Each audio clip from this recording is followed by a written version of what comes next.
অযোগ্যকে যোগ্য বানানো যায়, কিন্তু বিশ্বাসঘাতক, মিথ্যাবাদীকে কখনোই বিশ্বস্ত বানানো যায় না। বেইমানি তার স্বভাব।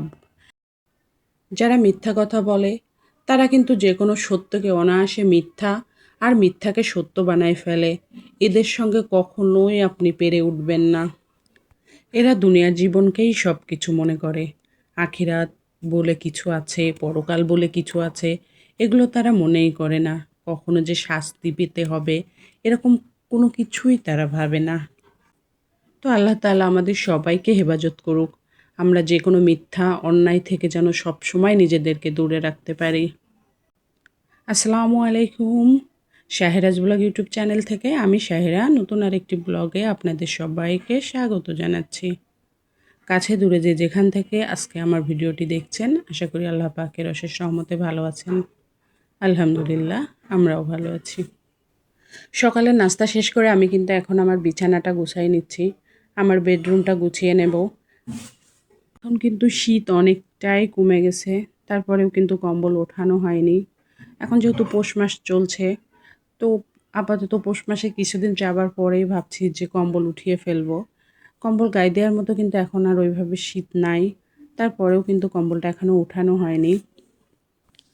নাস্তা শেষ করে তারপরে রুমে এসেছি বিছানা গোছানোর জন্য।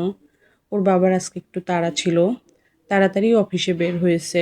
এজন্য নাস্তা শেষ করে তারপরে রুমে এসেছি বেডটা গোছানোর জন্য।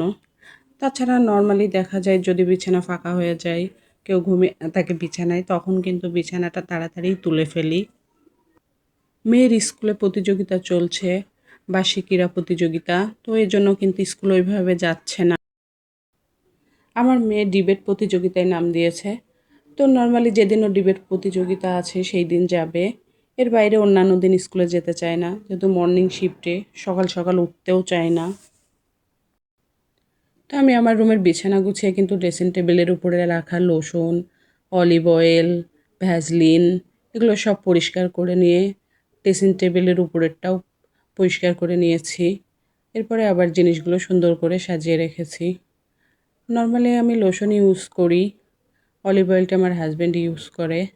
ও লোশন ব্যবহার করতে চায় না। শীতের সময় ও অলিভ অয়েলটাই ইউজ করে। আর আমার মেয়ে যা ব্যবহার করে ওর ব্যবহারের সব জিনিসপত্র ওর রুমের ড্রেসিং টেবিলের উপরেই ও রাখে। নর্মালি আমার বেডরুমে আমি যেগুলো রাখি সেগুলো আমি আর আমার হাজব্যান্ডই ব্যবহার করি। আসলে বড়দের স্কিন প্রোডাক্ট আর বাচ্চাদের স্কিন প্রোডাক্টের ভিতরে কিন্তু অনেক ডিফারেন্স। তারপরে আমার মেয়ের আবার অ্যালার্জির সমস্যা, যে কোনো প্রোডাক্ট কিন্তু ও ইউজ করতে পারে না। সবসময় যেটা হয় একটা জাস্ট ময়শ্চারাইজার। সকালে নাস্তার পরে কিন্তু দুপুরের আগে বাসাটা গুছাতে সব কিছু ক্লিন করতে অনেকটা সময় চলে যায়। আমি আমার বেডরুমটা গুছিয়ে ড্রয়িং রুমটা গুছিয়ে নিয়েছি। ড্রয়িং রুমের সোফাটা সুন্দর করে ঝেড়ে পরিষ্কার করে নিয়েছি। এই ধরনের কাজগুলো কিন্তু প্রতিদিনের কাজ। ফার্নিচারগুলো প্রতিদিন যদি একটু ক্লিন না করা হয় তাহলে অনেক বেশি কিন্তু ধুলাবালি পড়ে যায়। আর তখন কিন্তু কাজের চাপটাও অনেক বেশি বেড়ে যায়। পরিষ্কার করতেও অনেক বেশি সময় লেগে যায়। তো দুপুরে রান্নার আগে এইসব কাজগুলো প্রতিদিনই একটু একটু করে করে নিতে হয়। এই ধরনের কাজগুলো প্রতিদিন না করলে কিন্তু বাসাটা পরিষ্কার পরিচ্ছন্ন থাকে না, গোছানো পরিপাটিও লাগে না। কোথাও নোংরা থাকলে দেখতেও কিন্তু অনেক খারাপ লাগে। যতক্ষণ না ওটা পরিষ্কার করতে পারি, গোছাতে পারি, সেটা কিন্তু একদমই ভালো লাগে না। আর এদিকে কিন্তু আমি আমার ডাইনিংয়ের বেসিনটা, গ্লাসটা অনেক নোংরা হয়েছিল, আমি ওটা পরিষ্কার করে নিয়েছি। আর এখন আমি কিন্তু দুপুরে রান্নার জন্য চলেও এসেছি। অ্যাকচুয়ালি এটা দুপুরের রান্না না, দুপুরে মোটামুটি একটু খাওয়া দাওয়া করে নিয়েছি। এখন বিকালের দিকেই রান্না বসাচ্ছি, মানে রাত্রের রান্না। তো বিকালে আমার মেয়ে বারবিকিউ খাবে। এর মধ্যে কিন্তু আমি পোনা মাছটা ভিজিয়ে রেখেছিলাম। তো ওটাকে সুন্দর করে মাখিয়ে এখন ভেজে নিচ্ছি। যদি চুলার উপরে দিয়ে এটা পুড়িয়ে করতে চাইতাম তাহলে কিন্তু আমার চুলাটা অনেক নোংরা হয়ে যেত। এজন্য মেয়েকে বললাম ফ্রাই প্যানের উপরে করে দিই, এভাবে করলেও হবে। টোনা মাছ কিন্তু একটা সামুদ্রিক মাছ, আর এই মাছটা খেতেও কিন্তু অনেক টেস্টি। তো এভাবে করেও কিন্তু বারবিকিউটা অনেক ভালো লাগছিল, খেতেও অনেক টেস্ট হয়েছিল।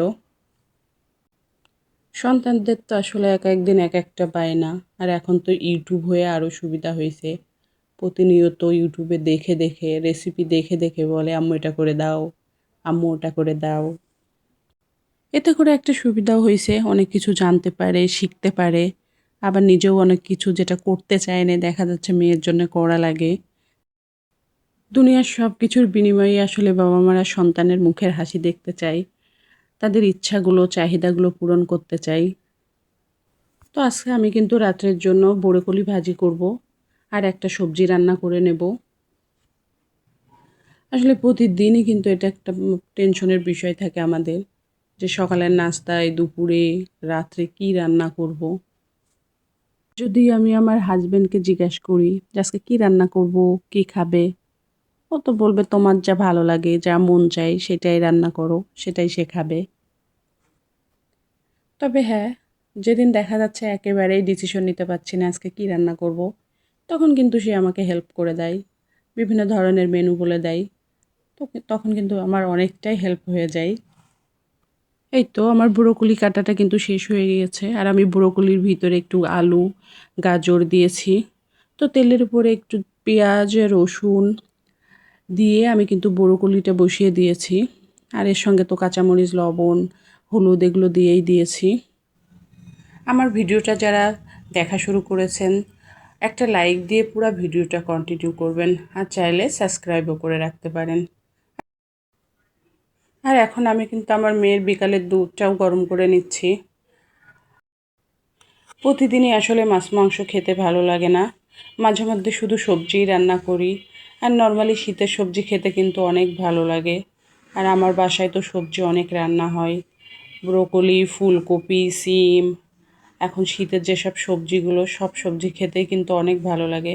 তো আমার রান্নাবান্না শেষ, সন্ধ্যার পরে একটু ফ্রি হয়েছিলাম। তো ভাবলাম সকালে তো ওয়ারড্রোবের উপরটা মোছা হয়নি, এখন আবার একটু সময় করে ওয়ারড্রোবের উপরটা মুছে নিচ্ছি। আর সাথে ড্রেসিং টেবিলের পাশে যে ফুলদানিটা রাখা, ফুল রাখা, সেটাও ক্লিন করে নিলাম। আসলে যখনই একটু ফ্রি সময় পাই, দেখি যেখানে হয়তো একটু ময়লা পড়ছে বা আজকে মোছা হয়নি, তখনই কিন্তু ওই জায়গাগুলো আবার ক্লিন করে নিই। আর এইসব জায়গাতে ধুলা পড়লে কিন্তু দেখতেও অনেকটা খারাপ লাগে। আসলে এটাই আমাদের সংসার জীবন। প্রতিনিয়ত সব কিছু পরিষ্কার পরিচ্ছন্ন গুছিয়ে রাখতেই আমরা ভালোবাসি। তো আজকের ভিডিওটি এ পর্যন্তই। দেখা হবে নতুন কোনো ব্লগে। সে পর্যন্ত আল্লাহ তাআলা সবাইকে ভালো রাখুক, সুস্থ রাখুক, নিরাপদে রাখুক। আল্লাহ হাফেজ।